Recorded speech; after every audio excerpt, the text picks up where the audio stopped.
Welcome, deep divers. Today, we're embarking on a truly illuminating journey, if you'll pardon the pun. Huh. I think it's unavoidable today. Right. We're diving into a realm that often gets taken for granted, yet it's arguably one of the most powerful, maybe the most ephemeral materials an architect has at their disposal. The light. Absolutely. It's fundamental. We're delving into the specialized art and science of architectural lighting design. And this is a field that goes way beyond just, making a space visible so you don't bump into things. Far beyond. That's just the baseline. Exactly. Our mission today is to explore how lighting isn't just about practical illumination. It's about meticulously crafting an experience, subtly guiding your eye, maybe without you even realizing it, and profoundly shaping your emotions, even your well-being. Think of it as understanding the invisible architecture within the architecture. Ooh, I like that, invisible architecture. So it's kind of a shortcut for you, the listener, to grasp these forces at play in every built environment you encounter. And that's precisely the paradox, isn't it? Light is so fundamental to how we perceive and interact with the world, yet its thoughtful application in architecture is often, well, like you said, just left to chance. It's an afterthought sometimes. Right. Or maybe just left to the electrical engineer who's focused on code compliance, not necessarily the feeling of the space. Exactly. But today, we're going to pull back the curtain on the experts who truly paint with light. That's the phrase often used. Painting with light. Love it.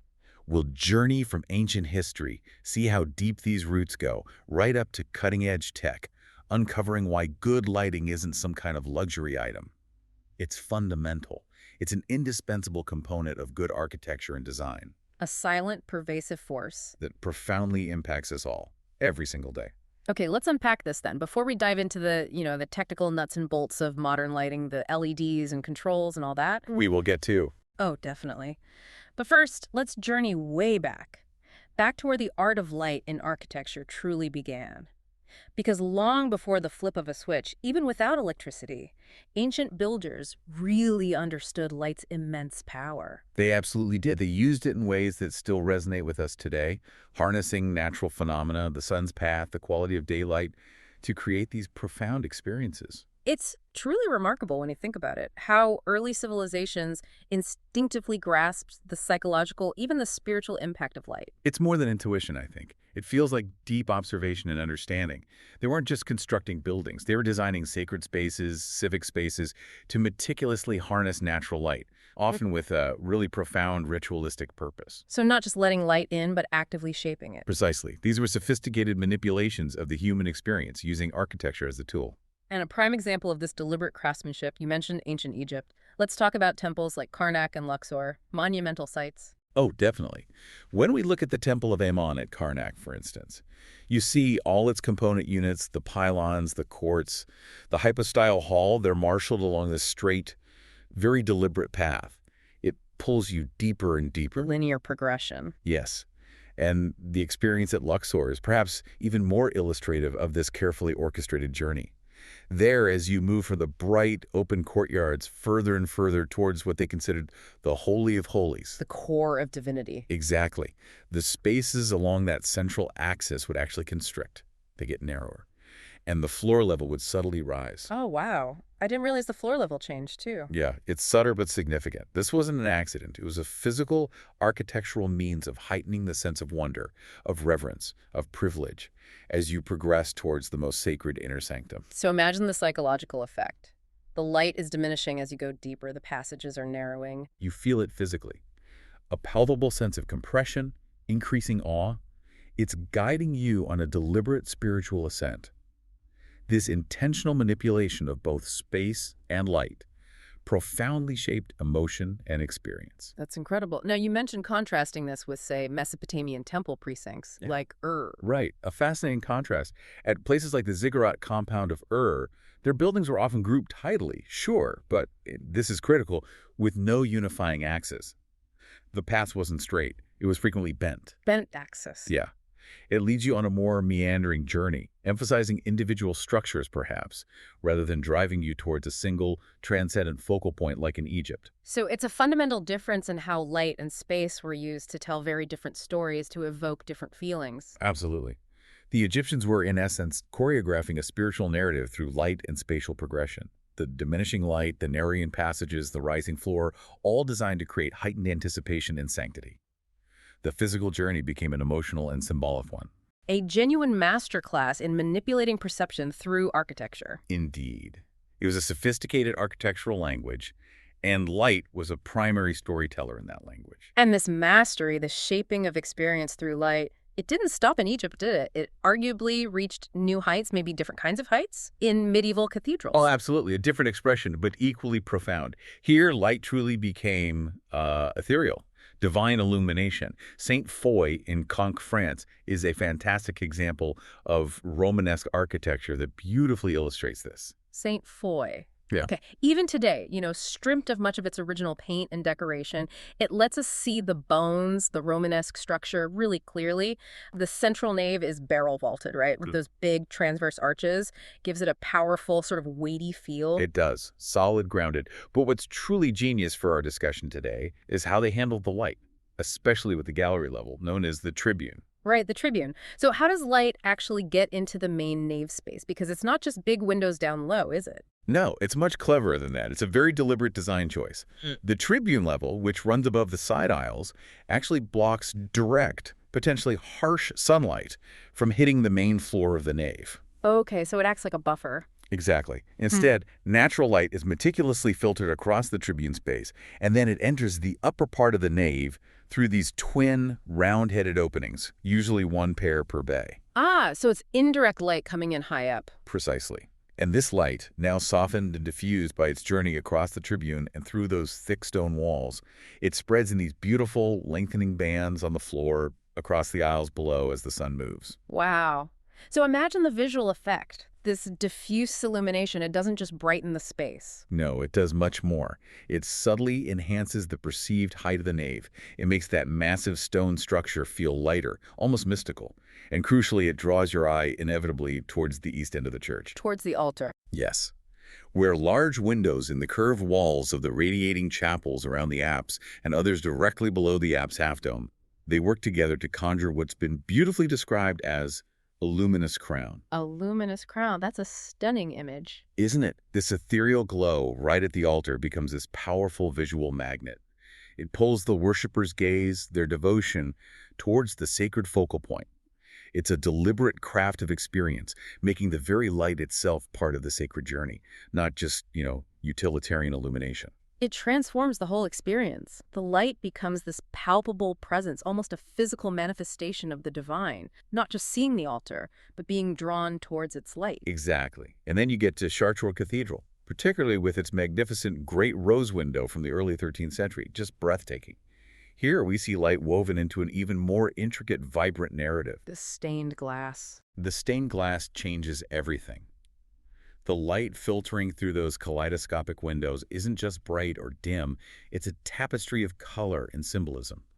It becomes an integral part of a grand theological story, enriching the experience through visual allegory and this deep emotional connection.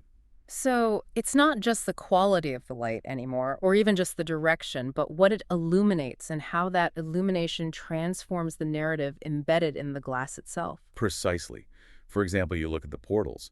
The left portal's main subject is the Ascension, but it's framed by the signs of the zodiac and the occupations of each month.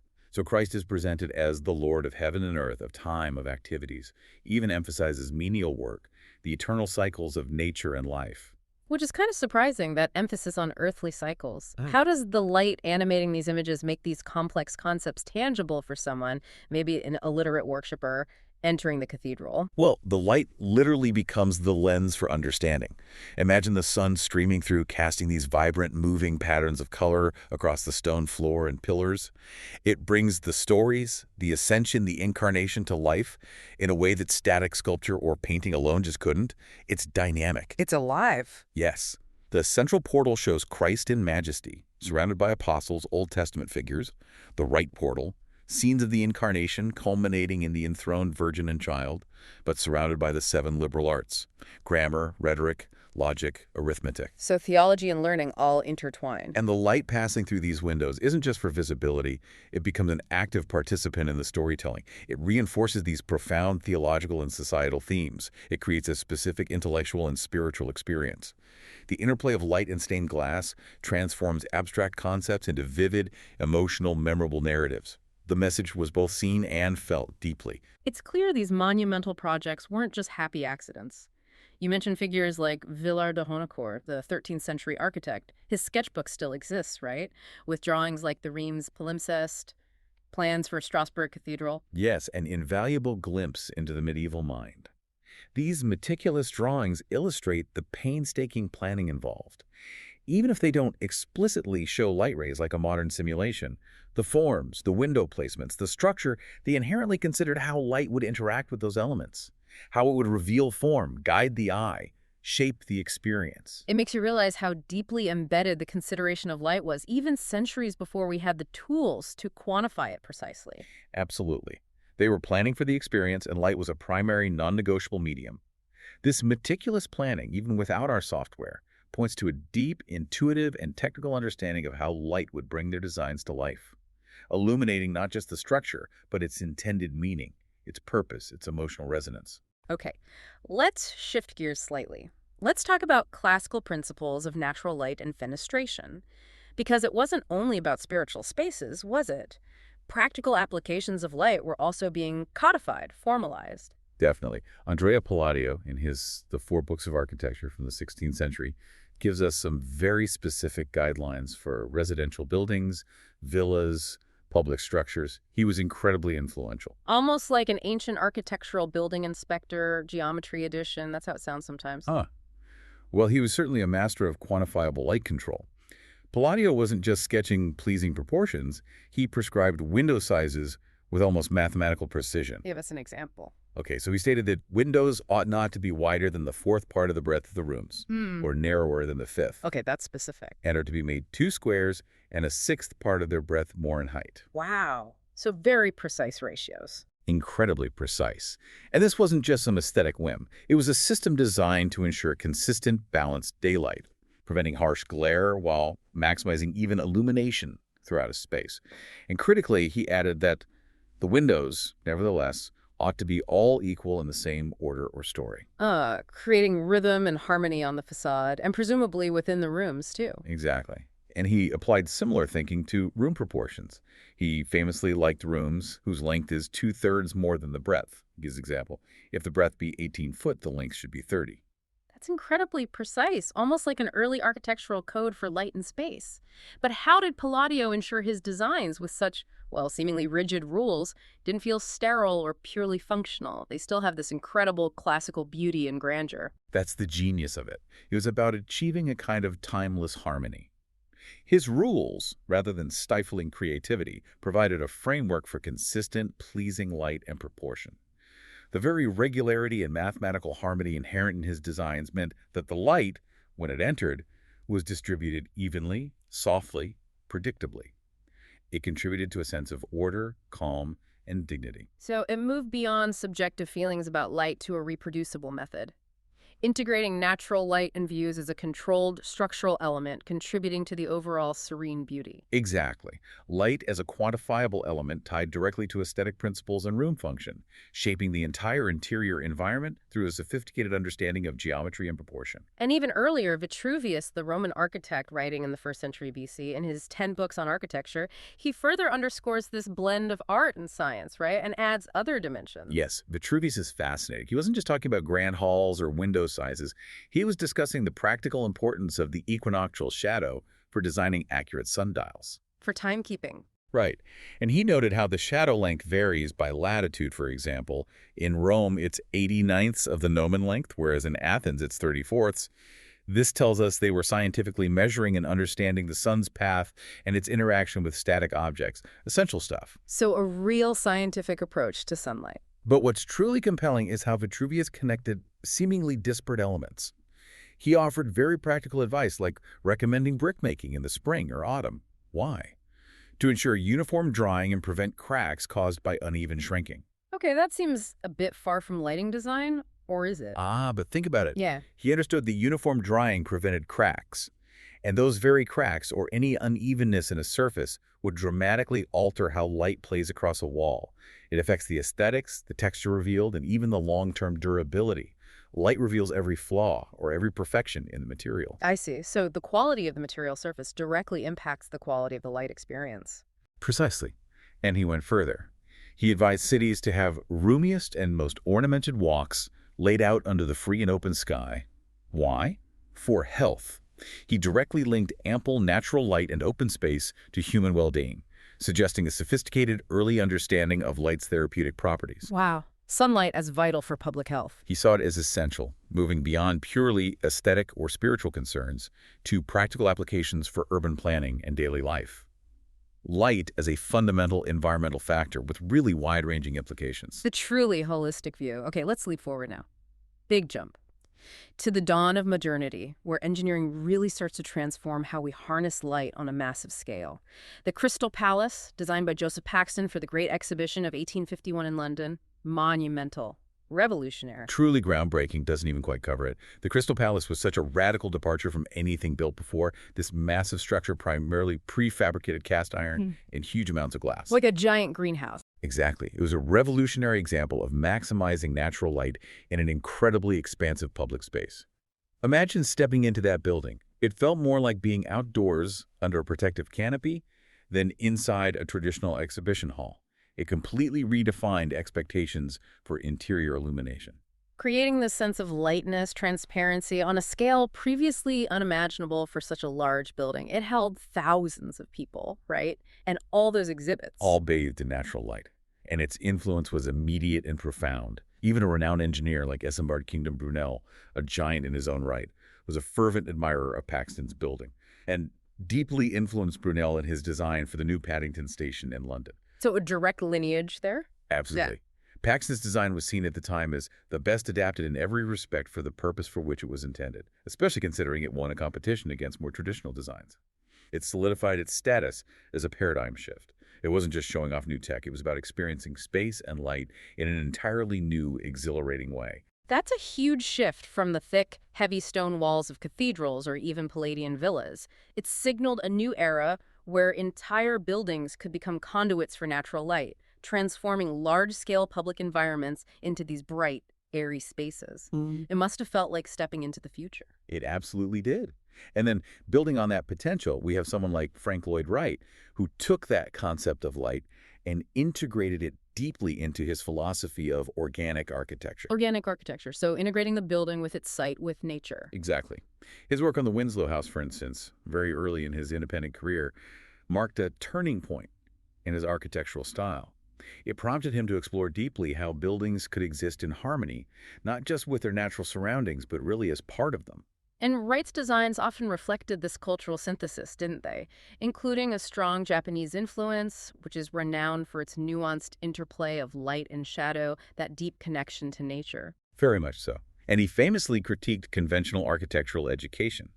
He advocated for an approach that fostered independent thought, creativity, and a deeper understanding of the principles of design and nature, rather than just copying historical styles.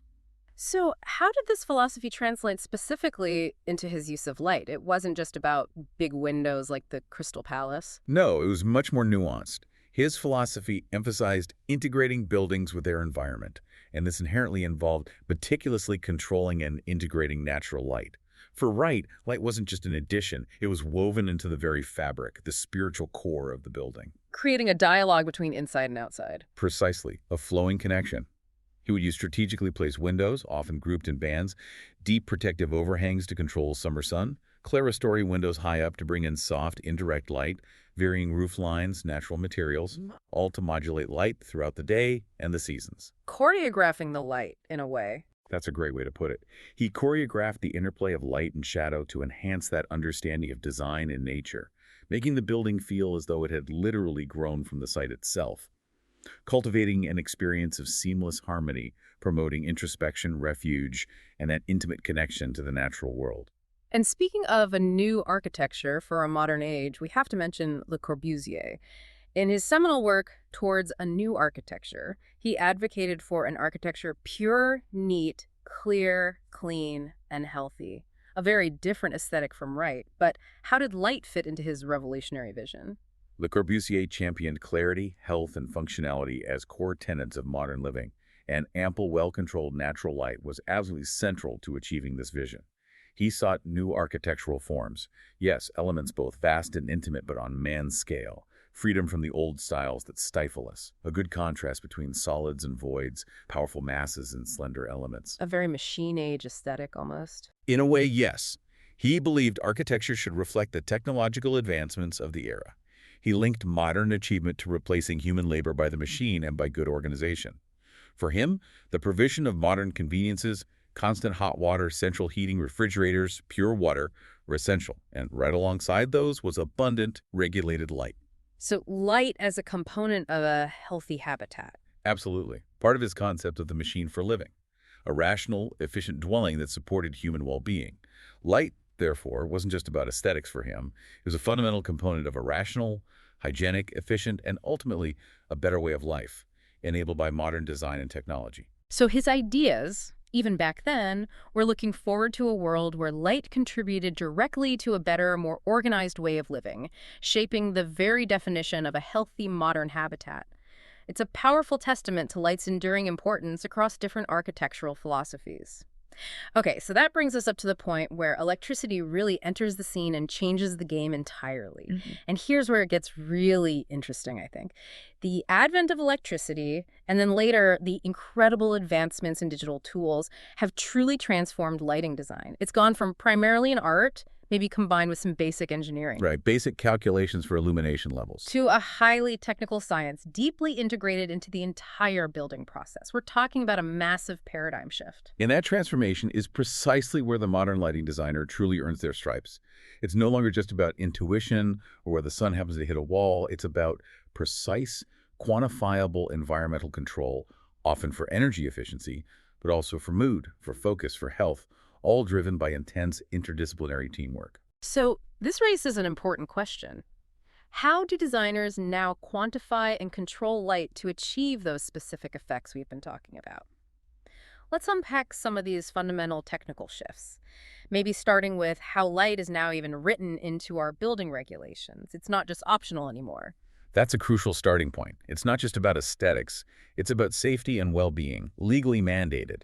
Building codes now explicitly consider natural or artificial lighting levels as a primary factor for the quality of the occupant's experience in a space.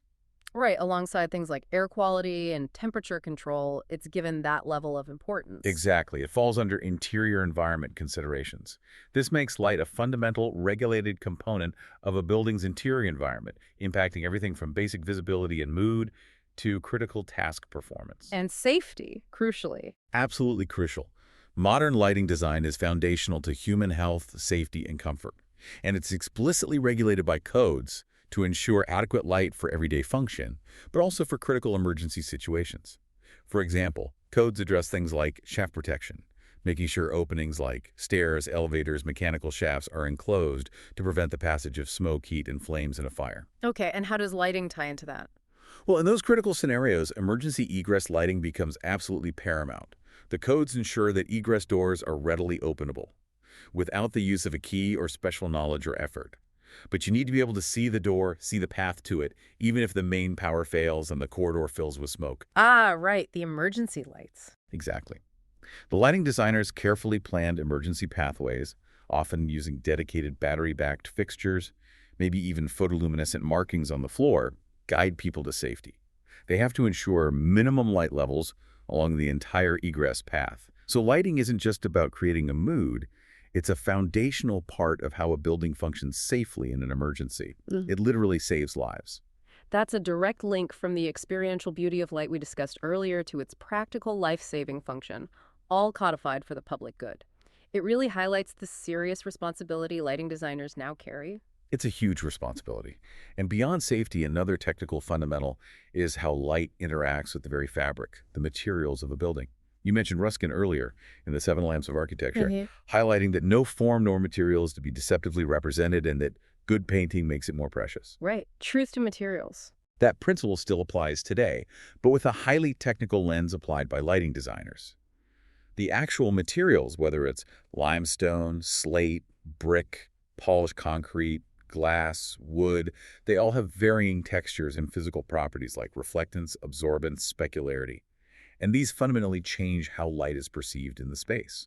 So the same light fixture will look completely different depending on the wall it's shining on. Completely different. Remember Ruskin noting that the English climate often demanded matte surfaces, yielding quieter, gentler effects rather than shiny or at least polished surfaces, which might produce harsh glare in their softer, often overcast light. That understanding is critical.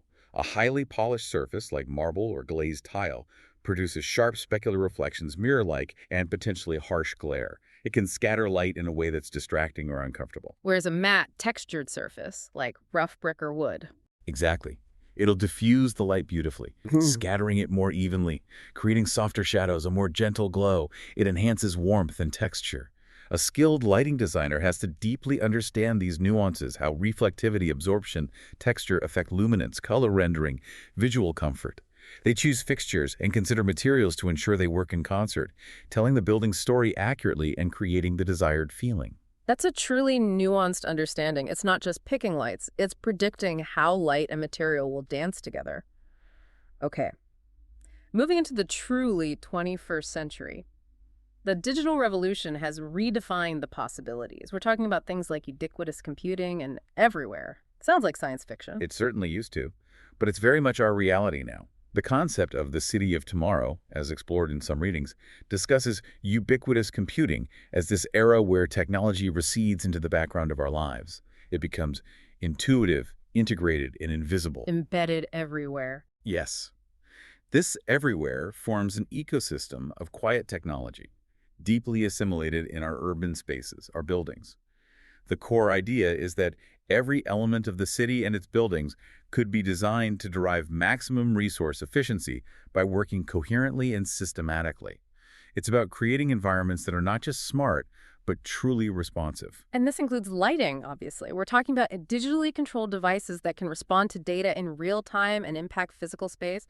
These are called actuators, right? Like dimmers or motorized shades. Exactly. Dimmers, color-changing LEDs, Yeah. motorized shades, even ventilation louvers sometimes. Those are all actuators. They act on the physical environment based on digital commands.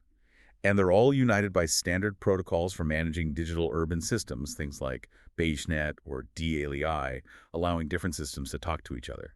Okay, so paint us a picture. What does this look like in practice for a lighting designer today? How does this everywhere change their job? Okay, imagine a modern office building. You have occupancy sensors detecting if people are in a room, maybe even where they are in the room. You have daylight harvesting sensors measuring the amount of natural light coming through the windows. This real-time data feeds into a building management system. The brain of the building. Sort of, yeah. Yeah. And based on pre-programmed rules set by the lighting designer and engineers, this system tells the actuators what to do. So if the sun is blazing on the south side of the building, Well, the system knows. the system knows. The shades might automatically lower partway on that facade. Simultaneously, the interior electric lights closest to the windows on that side might dim down significantly, maybe even turn off if there's enough daylight. Saving energy, but also preventing glare for the people working near the windows. Precisely. Maintaining visual comfort. And then, as people leave a conference room, the occupancy sensor detects vacancy, and after a set time, the lights dim down maybe to 10% or turn off completely. This is all happening automatically, seamlessly.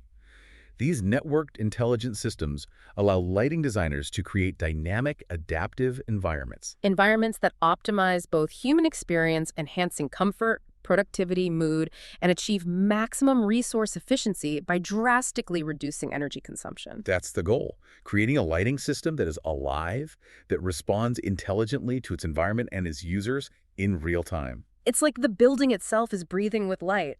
That's fascinating. And going hand in hand with this sophisticated control is the rise of parametric design software in architecture. This isn't just about drawing plans anymore, is it? It's about designing with algorithms and data. Exactly. Parametric design is a huge leap. These digital tools allow the architect to script an internal logic, essentially writing rules. You input data values. These could be objective, contextual factors, like sun path data, zoning regulations, specific functional requirements for a space. Then you run an algorithm that negotiates those constraints and produces formal artifacts, often with extraordinary complexity. So you're not drawing the final shape directly, you're defining the rules that generate the shape. That's the key shift. The breakthrough isn't just about creating energetic, swooping shapes and structures, although it enables those. It's about shifting design from drawing forms to defining the parameters and relationships that create those forms. Architects and designers are no longer just sketching outlines. They're scripting the very DNA of the building and its integrated systems, including lighting. And how does this specifically help a lighting designer? Well, it connects directly to digital fabrication, too. For technologies like 3D printing or CNC milling, there is effectively no difference between creating identical versus unique objects in terms of complexity. This means bespoke, highly customized lighting solutions can be integrated seamlessly into even the most intricate architectural forms without necessarily prohibitive costs. It enables maximal emphasis on conspicuous differentiation. That's the goal. So you could design a unique light fixture that perfectly follows a complex curve in a ceiling. And define it as a parametric object within the design software. This object could automatically adjust its characteristics, maybe its length, its beam angle, its lumen output based on other parameters in the model, like the height of the ceiling at that specific point, or the calculated required light level on the work surface below, or the reflectance of the floor material. It allows for incredibly precise, optimized, and adaptable illumination strategies. So a lighting designer can now model and simulate incredibly complex lighting schemes using this software. Maybe designing a dynamic facade lighting system where the color and intensity subtly shift based on external temperature or the time of day, or even responding to data feeds about city events. Absolutely possible. This software allows for highly customized lighting solutions that seamlessly connect the art of complex architectural forms with the science of algorithmic control and precise illumination calculations. It gives designers unprecedented power and flexibility. It's truly a game changer for integrated design. Elevating design from static representation to this dynamic, rule-based creation, light becomes intrinsically woven into architectural forms and systems in ways that would be far too complex, maybe impossible, with traditional methods, ensuring both aesthetic impact and optimal performance. Exactly. From energy use to user experience, it allowed for optimization on multiple levels. But none of this sophisticated design and technology happens in a vacuum, right? The modern lighting designer operates within a highly collaborative environment. You mentioned teamwork earlier. Building information modeling, or BIM, seems absolutely central to this collaboration. It's like the digital backbone of a project. The collaborative imperative in modern construction cannot be overstated, and BIM is absolutely its beating heart. BIM authoring tools, software like Revit or ArchiCAD, produce these digital models of buildings. But the key is they consist of what we call parametric objects. Parametric again, so smart objects. Exactly. Think of them as smart digital building blocks. A light fixture modeled in BIM isn't just a 3D shape representing a light. It contains, or can contain, rich data. Its precise dimensions, its weight, its material, its manufacturer, its model number, its energy consumption watts, its light output lumens, its color temperature, Kelvin, its color rendering index, CRI, its specific light distribution pattern, an IES file, even its cost and maintenance schedule. Wow, okay. A lot of information packed in there. All embedded in the object. And this intelligence allows it to interact dynamically with other building elements in the model. These parametric objects have the ability to link to or receive, broadcast, or export sets of attributes, structural materials, acoustic data, energy data, and the like, to other applications and models. Okay, now I see where the lighting designer fits in as a collaborator. Crystal clear, isn't it? The lighting designer isn't just picking a fixture from a catalog and drawing a symbol on a 2D plan anymore. They're modeling that fixture as an intelligent, parametric object within the shared BIM environment. And that object, with all its data, Can then be directly accessed and utilized by other members of the design and construction team. The electrical engineer sees the exact power load and circuitry requirements. The structural engineer can check if the weight and mounting need special support. The architect sees how it integrates visually. The mechanical engineer sees the heat load it adds to the space. The sustainability consultant uses its energy data for performance calculations. it sounds like it minimizes a huge number of potential conflicts and errors down the line. No more discovering on site that the chosen light fixture clashes with the ventilation duct that wasn't coordinated. Oh, precisely. BIM enables close collaboration between experts situated across the spectrum of building construction knowledge, especially between the design team, architects, engineers, consultants like lighting designers, and the contractors and fabricators who will actually build it. This integrated approach minimizes errors, identifies clashes automatically, clash detection, improves constructability, and fosters highly effective collaboration among all these diverse contributors. And clients, the building owners, they must appreciate this. Oh, definitely. Smart owners will demand a faster and more reliable building process. They'll look for design and construction teams with proven BIM experience, and they'll measure the success partly by the reduction in requests for information, or RFIs. Requests for information. These are essentially questions from the contractor back to the design team asking for clarification, because something in the drawings or specs is unclear, missing, or contradictory.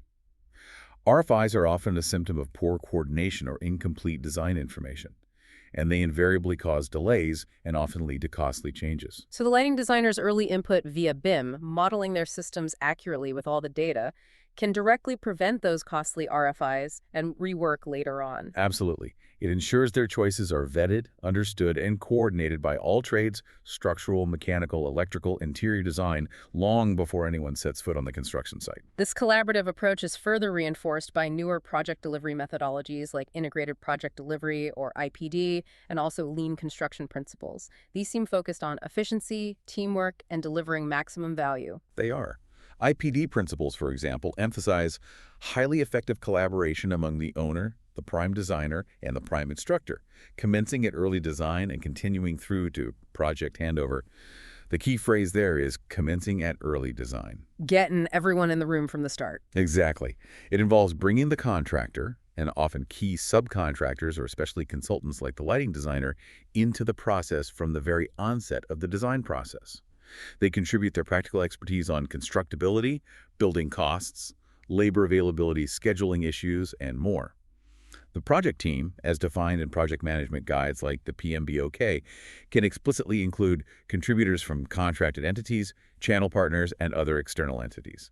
It signifies a truly multidisciplinary, integrated effort from day one. And the complexities of modern lighting design, especially with highly customized fixtures, sophisticated controls, deep integration with other systems, really necessitate this early and continuous collaboration. Absolutely. You can't just hand over a lighting plan late in the game and expect it to work seamlessly or cost-effectively. The lighting designer needs to be there, contributing their specialized knowledge, understanding the constraints and opportunities presented by other systems, ensuring their design intent is feasible and optimized within the larger project context.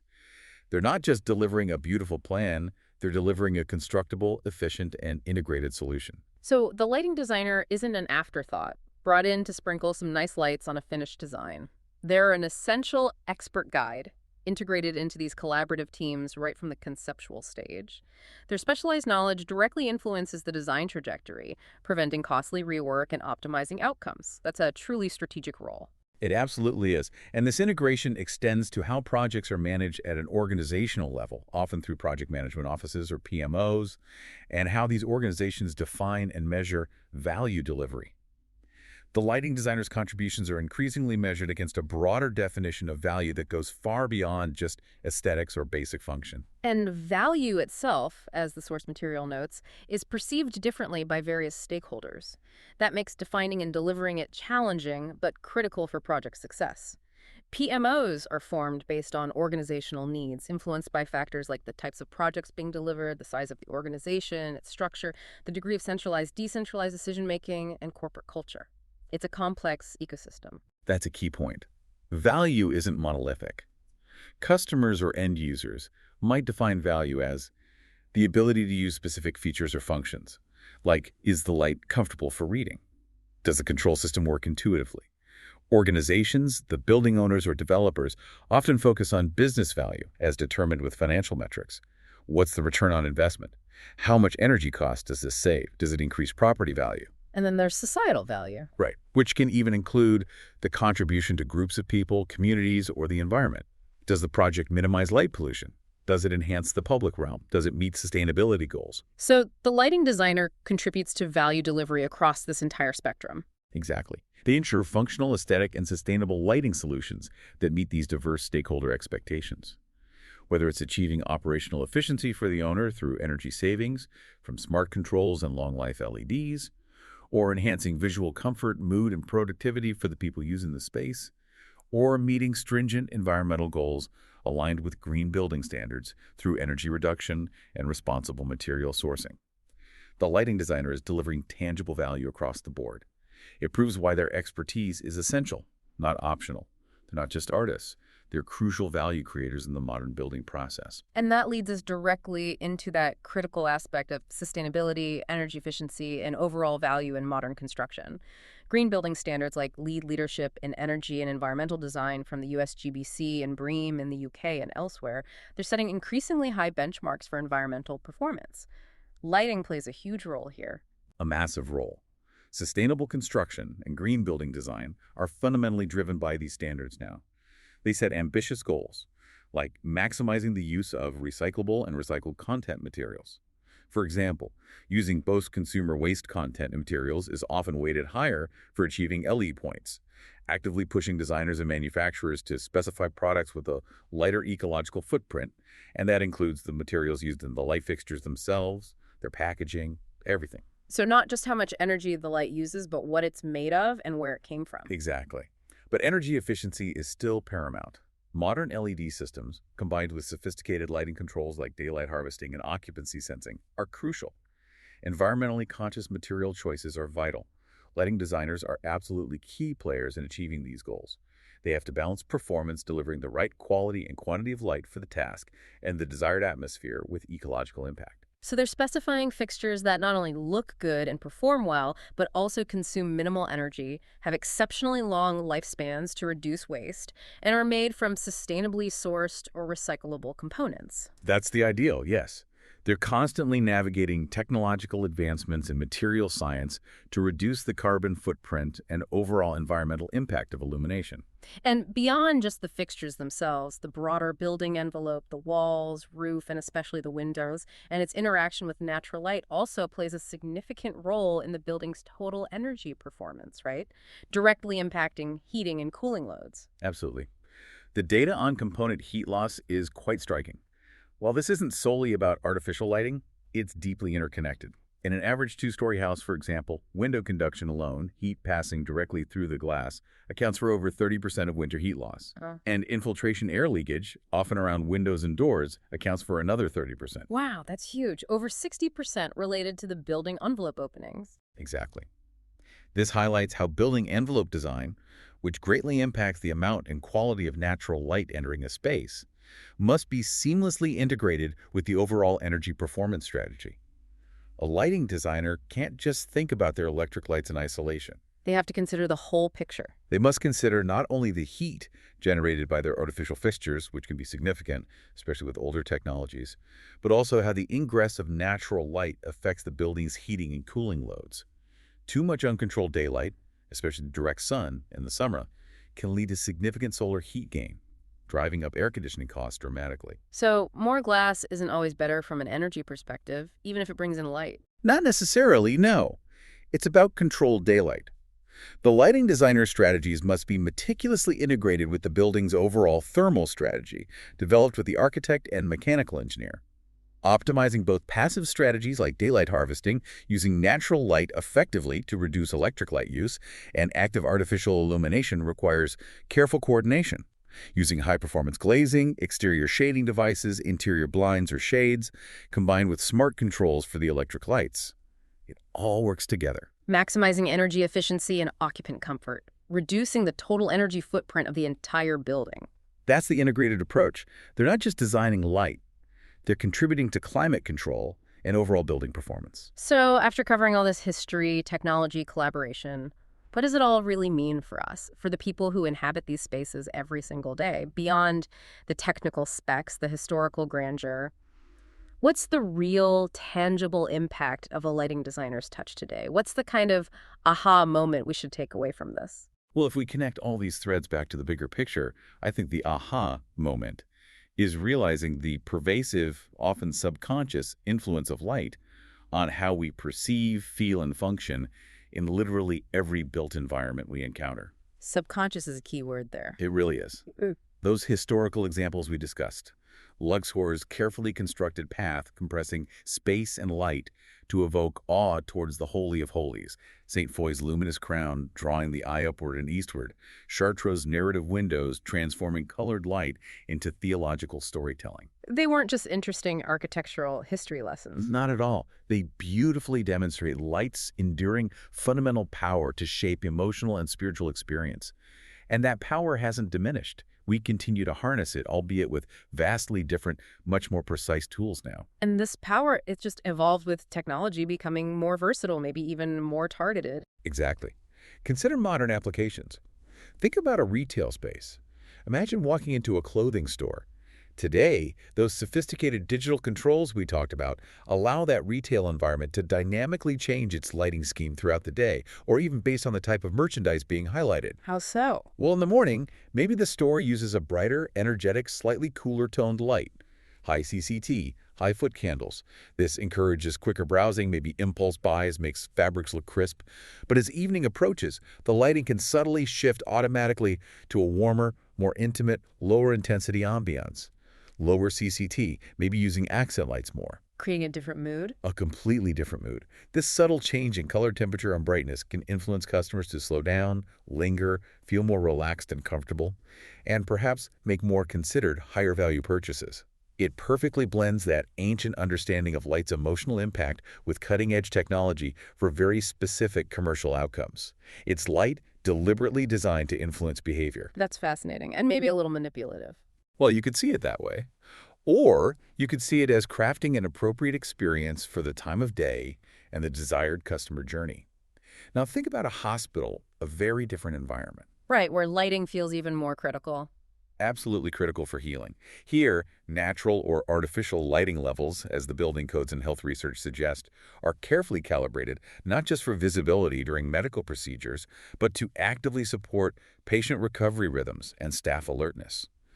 Thoughtful lighting is a key part of the overall interior environment considerations, impacting everything from patient comfort to staff efficiency and error rates. So how does lighting actually support recovery? Studies increasingly show that proper lighting, especially dynamic systems that mimic the natural cycle of daylight, brighter, cooler light during the day, gradually shifting to warmer, dimmer light in the evening, can directly impact health and well-being. This includes helping regulate patients' circadian rhythms, which influences sleep cycles, mood, stress levels, and maybe even how effectively their bodies respond to medication. So in a hospital, a skilled lighting designer isn't just illuminating rooms, they're actively contributing to the healing process. Light becomes a therapeutic tool. Wow. Light as medicine, almost. In a supportive role, absolutely. So it's really about emphasizing that design lighting, thoughtful, intentional lighting is not just for grand cathedrals or fancy flagship stores or high-tech hospitals anymore. It's truly embedded in our everyday lives, subtly but powerfully influencing us constantly. Exactly. Yeah. It's in our offices, where carefully designed task lighting on our desks, combined with comfortable ambient light, can demonstrably boost productivity, reduce eye strain, improve focus, and make the workday less fatiguing. Makes sense. It's in our homes, where ambient light from various sources creates that foundational sense of comfort and atmosphere, where focused task lighting supports activities like reading in an armchair or chopping vegetables safely in the kitchen, and where accent light draws attention to cherished artwork, architectural features, or treasured objects, turning a functional house into a personal, expressive home. Layering the light. Ambient, task, accent. Those are the classic layers, yes. And it's in our public spaces, too, ensuring safety and clear wayfinding through strategically illuminated pathways, entrances, exits, highlighting potential hazards, making us feel secure and comfortable moving through the city at night. It's everywhere, working silently. Absolutely. It connects back to Le Corbusier's vision, maybe in a less rigid way, but that idea of pure, neat, clear, clean, and healthy architecture for everyday life. Thoughtful integration of light, both natural and artificial, makes these positive environments possible. It enhances our ability to function, to feel good, to thrive within them. It really is like an unseen hand, guiding our focus, influencing our mood, affecting our energy levels, and ultimately profoundly shaping our experience of the world around us. Good lighting is truly a foundational component of good design. It makes spaces not just functional, but responsive, supportive, and profoundly human. This deep dive has truly shown us, I think, that Light in the hands of a skilled designer is absolutely both an artist's palette and an engineer's precise tool. It's this amazing blend of creativity and technical mastery. It has to be both. From those ancient temples guiding spiritual journeys with shafts of sunlight to smart cities using networked LEDs to optimize our daily lives and save energy, light shapes our world in ways we rarely fully appreciate, often silently, always powerfully. This has really been a celebration of the experts who literally paint with light, transforming mere spaces into meaningful, resonant experiences. And hopefully it raises an important question, maybe a challenge, for you, the listener. Next time you enter any space, could be your own home tonight, your office tomorrow morning, a shop you visit, even a public park at dusk, pause for just a moment, consciously. Don't just rush through. Exactly. Don't just look at the objects or the walls or the furniture or the people. Look at the light itself. Ask yourself, how does it make me feel?